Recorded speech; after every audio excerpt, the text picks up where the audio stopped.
President Trump's powerful efforts to secure our homeland are working. According to newly released numbers, last month, Border Patrol saw a 93% decrease of illegal aliens crossing the southwest border between ports of entry from May 2024 under Joe Biden, when they encountered more than 117,000 illegal aliens. And this particular statistic is absolutely astounding. In the month of May, under the Trump administration, 0 illegal aliens were released into our country by Border Patrol. Let me say that again. Not a single illegal alien was released into the interior of the United States of America last month under this administration.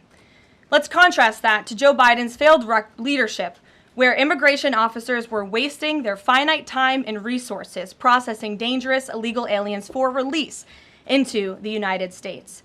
President Trump immediately terminated that reckless Biden-era practice that undermined the rule of law, jeopardized public safety and our national security, and diverted critical resources away from stopping deadly drugs and violent criminals from entering our country. That's the reason why not a single illegal alien was released into the interior of the United States in the month of May. And as a result, we now have a border that is reaching unprecedented levels of operational success. The efforts by President Trump to stop the illegal immigrant invasion and secure the border in this short amount of time represent one of the greatest achievements by a presidential administration in the history of our great country. With illegal entries being overwhelmingly halted, the Trump administration is dramatically ramping up efforts to arrest and deport all of the millions of criminal illegal aliens that Joe Biden let into our country over the past 4 years.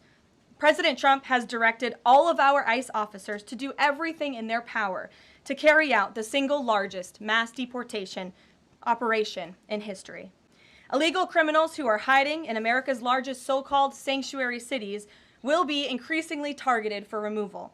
Radical Democrats will no longer be allowed to shelter illegals who threaten public safety as part of their cynical efforts to expand political power, drain the American taxpayer, and artificially lower wages and steal American jobs. ICE officers are courageous heroes, upholding the rule of law and keeping our citizens safe. And they have the full and unwavering support of this president. In economic news, President Trump's pro-growth agenda is delivering for the American worker. Through the first 5 months of the Trump administration, real blue-collar wages are up nearly 2%. It's the strongest growth in nearly 60 years and a stark contrast from the negative wage growth seen during the first 5 months of the Biden administration. America is quickly returning to the successful formula of the first Trump administration: low inflation and rising wages. Once the big, beautiful bill is passed, this positive trend will only accelerate. Senate Republicans are continuing to push this critical legislation forward. The One Big Beautiful Bill will drive growth and supercharge the American economy. The Council of Economic Advisors found that the One Big Beautiful Bill will raise take-home pay by nearly $14,000 for a year for the average family of 4. The CEA also found that the One Big Beautiful Bill will increase wages as much as $11,000 for the average worker in America. The One Big Beautiful Bill expands the child tax credit and makes it permanent for more than 40 million families with children. And the bill will deliver no tax on tips, no tax on overtime, and substantial tax cuts for our incredible seniors. Simply put, the One Big Beautiful Bill is a massive win for middle-class Americans. When nearly 80 million Americans sent President Trump back to this White House, they were doing so expecting these popular policies to be enacted. Republicans in Congress have a mandate to deliver, and President Trump demands they send this historic bill to his desk for signature by Independence Day, July 4th. The American people are fully behind President Trump. According to brand new polling from Insider Advantage, a clear 54% majority of Americans approve of the job President Trump is doing. That's because this president is keeping his promises and taking action every day to improve their lives. And passing this bill will help fulfill a number of President Trump's core campaign promises. Now, regarding the ongoing situation in Iran, I know there has been a lot of speculation amongst all of you in the media regarding the president's decision-making and whether or not the United States will be directly involved. In light of that news, I have a message directly from the president, and I quote, "Based on the fact that there's a substantial chance of negotiations that may or may not take place with Iran in the near future, I will make my decision whether or not to go within the next 2 weeks. That's a quote directly from the president for all of you today. So we'll kick it off for questions here in our new media seat. We have Eli Lake from the Free Press. Eli, go ahead. And Thanks so much for having us. Thank you. The Free Press. The decision to extend the, delay in enforcing the TikTok ban. Sure. Can you talk about how the White House understands its constitutional authority in light of the Supreme Court's decision in January that said that the president had to enforce the ban? Sure. Well, as all of you know, because the president put it out on his Truth Social today, he did sign an executive order to extend the TikTok ban for 90 days. So in the effort to make a deal. And the White House counsel and the Department of Justice have reviewed this executive order, and I can get it for you. I think it's on our website by now. If it's not, my team will now put it up immediately. And you can read the language in that executive order. And the White House counsel's office and the Department of Justice strongly believe in the legal rationale for this executive order. They wouldn't have the president's pen hit it if they didn't. And the political reasoning for this, of course, is because the president made a promise to keep TikTok on. There are 100 million Americans who use this app. It's wildly popular. He also wants to protect Americans' data and privacy concerns on this app, and he believes we can do both things at the same time. So he's making an extension so we can get this deal done. Can I get a follow-up? Sure. A few weeks ago, Tucker Carlson reported on a meeting between the president, Mark Levin, and others at the White House. Is there a leak investigation, and can you say who else was in that meeting? I'm not aware of a leak investigation at this time. I, for one, do not reveal details about the president's private meetings without his permission to do so. But certainly the president does not like when people leak. He takes that very seriously. This entire administration takes that seriously, and that's why you've seen at agencies some of the cabinet secretaries have been given the authority by the president to let go of staff who are engaged in such leaks, especially those that risk American national security. Sure. Go ahead. Karoline, thank you. So Rhino warmonger Lindsey Graham, he recently called on the U.S. to go all in. That's quite the lead to a question. Right.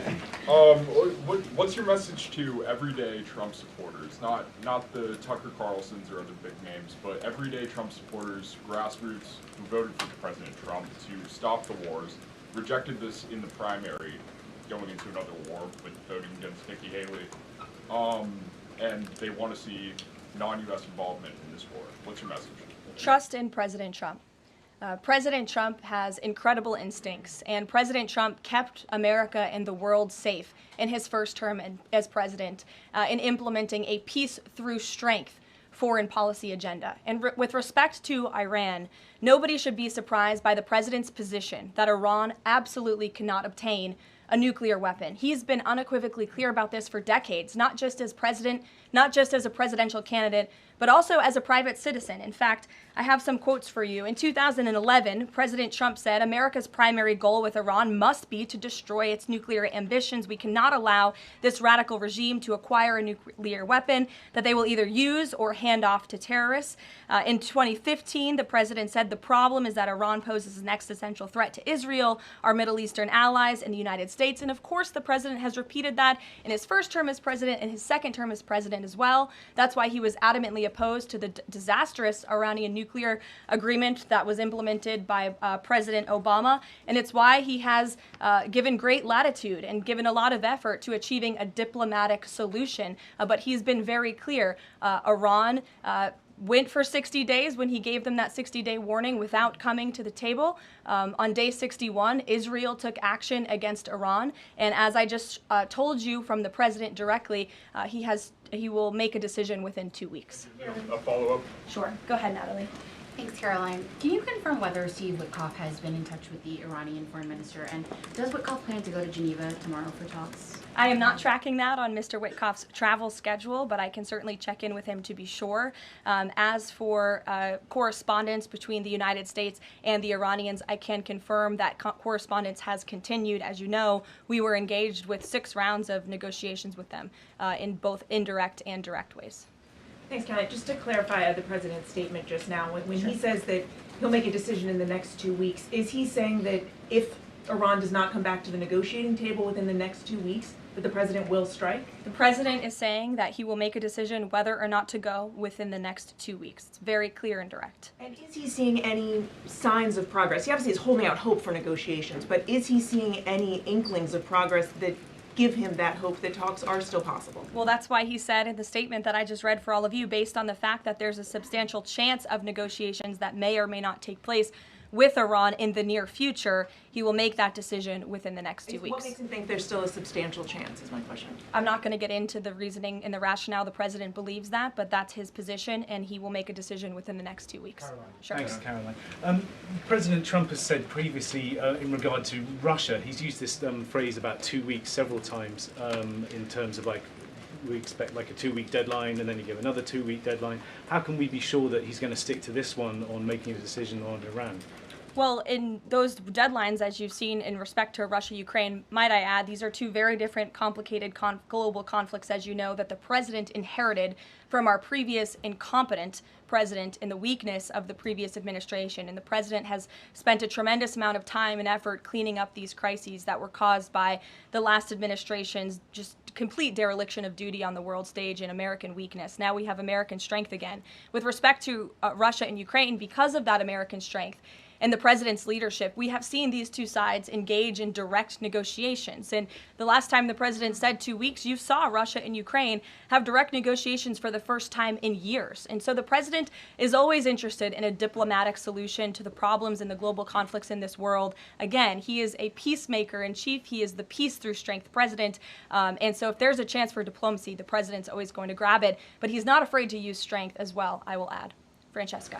Thanks, Caroline. What exactly would a deal with Iran need to entail?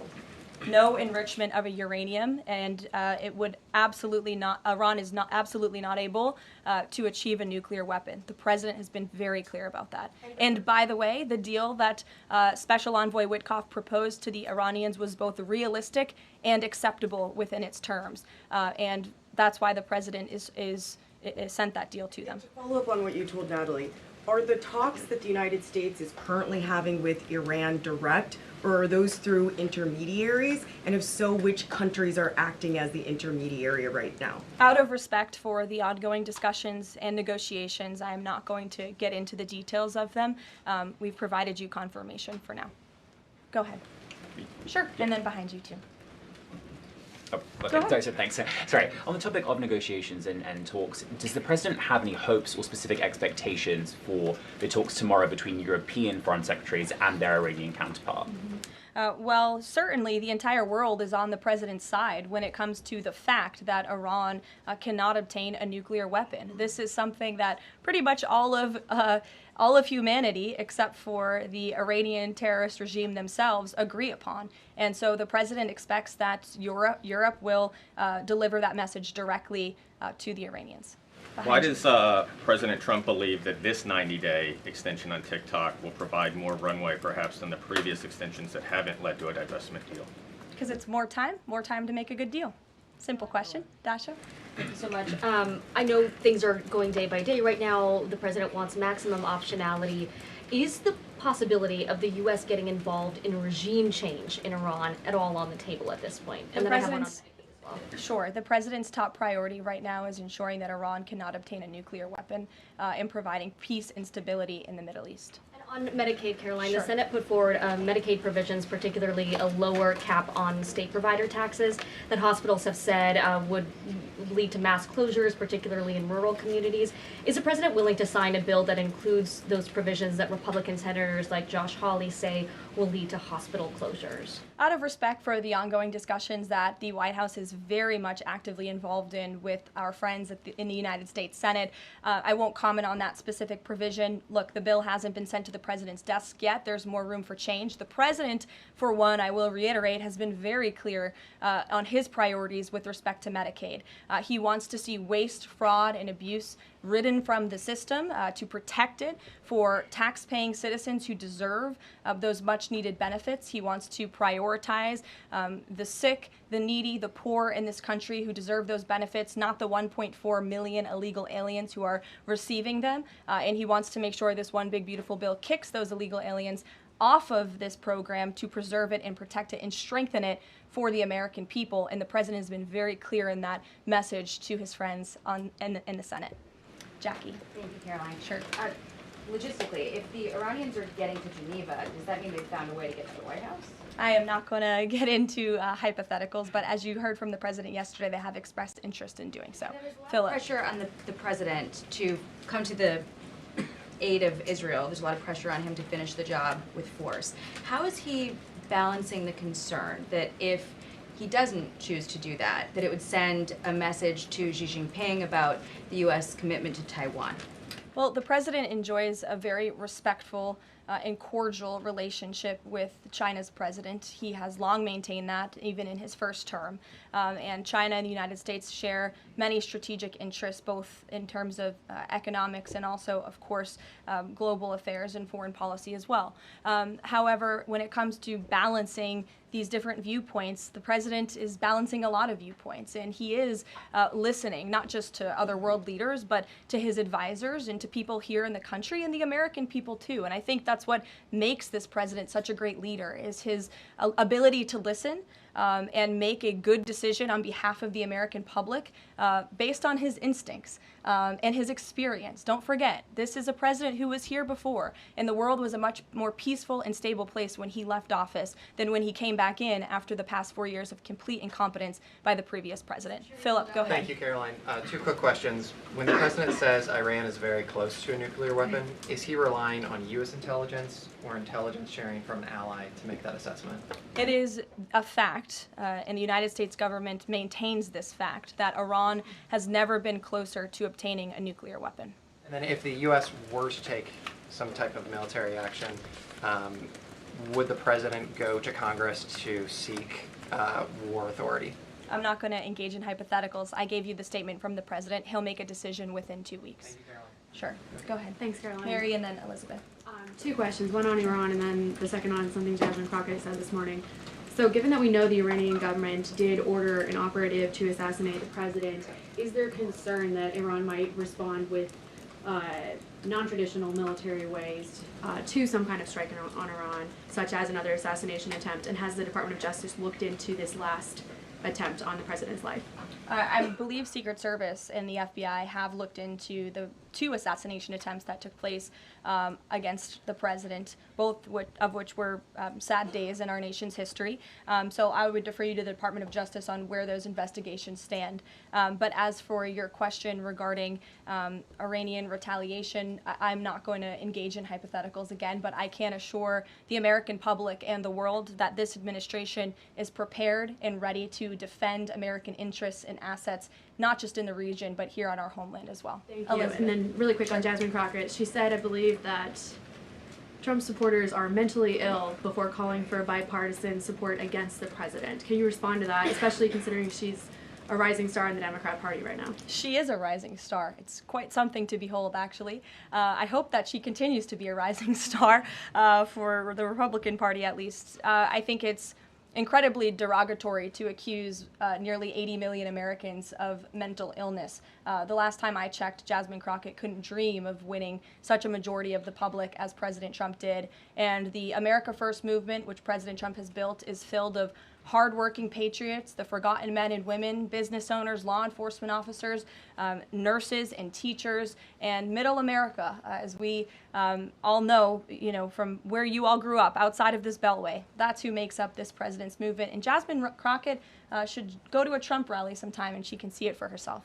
Jennifer. One on North Korea and one on China. Sure. On North Korea, they launched some rockets into the ocean today. What does the White House make of that? Do you read any meaning into that timing of that launch? And then on China, do you have any reaction to Xi Jinping's offer of intervening in Iran diplomatically?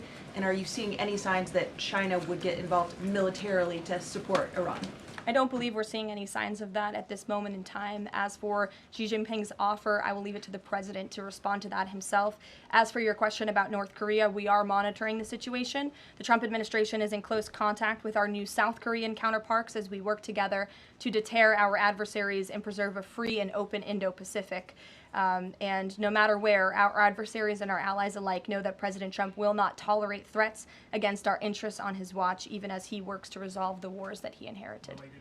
Alex, go ahead, and then I'll come to you. Thank you. Is the president concerned about the economy if farms and hotels, et cetera, struggle to find workers? President's always concerned about the economy. That's on his mind every day. He wakes up, he checks the markets, he checks wage growth. As I pointed out, it's a record high today for middle class and American workers. So the president's always wanting to ensure that we have a strong and robust economy for the American people and worker, and we do. As for the specific concerns regarding jobs, look, the president has made it very clear we need to remove public safety threats from the interior of our country, and that remains the focus and the priority of this administration when it comes to deportations, no matter where somebody works. If they're an illegal alien rapist or murderer that was allowed into this country in the past 4 years by this administration, the American people want those types of criminals to be deported from our country, and that's what the president is backing ICE to do. Thanks. There was an apparent skirmish between the Chinese and the Philippines in the South China Sea. Just curious if you had any reaction to that, and if the steps you're taking towards the Middle East right now are reducing your capacity to deal with that situation. I believe that happened as I was preparing and coming out here, so we'll get you a response to that. Certainly we have one, and our teams are always monitoring situations all around the globe. Okay, and then one more just on Iran. Just over the past 24 hours, we've seen some Israeli strikes on Natanz, Isfahan, and Kondab nuclear facilities. Is there any assessment just of how effective or what the result of those strikes will be? What I can share is that the IDF and Israel, I think, have exceeded a lot of people's expectations in their ability to really hinder Iran's nuclear facilities, but also they've taken out key people in the Iranian regime's leadership as well. So this is something, of course, we are monitoring and watching every day, and the president was just in an intelligence briefing. He continues to be briefed by his National Security Council, and he will throughout the duration of this war and conflict. And he also remains in constant communication with our Israeli counterparts, most notably Prime Minister Benjamin Netanyahu. Kristen. Thank you, Caroline. We have heard from a number of U.S. officials who say that Iran doesn't want to make a deal, that they are just stringing the United States along.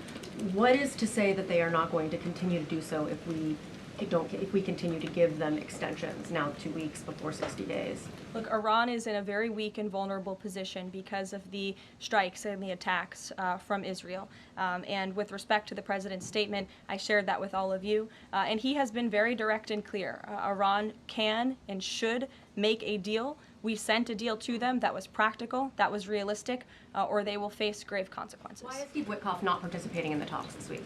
I can ask Mr. Witkoff why he is not. Thanks, Caroline. Does the president object if Israel attempts its own operation against Fordo in the next 2 weeks? I won't decide that for the president, nor will I share that here. I'll let him speak to that. And then just another one. Iran is apparently warning Europeans that if struck by the U.S., it may withdraw from the nuclear proliferation treaty. That would result in throwing out inspectors and taking the program dark. What does the president think of the value of having Iran as a full signatory of that treaty? Well, that's reckless rhetoric, but I understand the Europeans are meeting with the Iranians tomorrow, so we'll see how that meeting goes. Just one more on Juneteenth. Does the president plan to commemorate the holiday today or make any comment on it? I'm not tracking his signature on a proclamation today. I know this is a federal holiday. I want to thank all of you for showing up to work. We are certainly here. We're working 24/7 right now. Nikki, go ahead. Actually, that was my question. Will he plan to mark Juneteenth in any way, either today or with an event later on, maybe next week? Sure. I just answered that question for you. Go ahead. Thank you very much, Caroline.